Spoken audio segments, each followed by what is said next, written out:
Hi, my name is Adil Mir. I am from Kashmir. I am a person with low vision.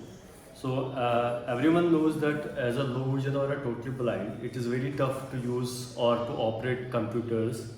But there are some solutions we can use and without any issue and without straining to eyes, we can use some solutions. Among that solutions, I will give you a demo on a solution which is known as a magnifier. Okay, and by using the magnifier, we will be able to operate computers as a sighted.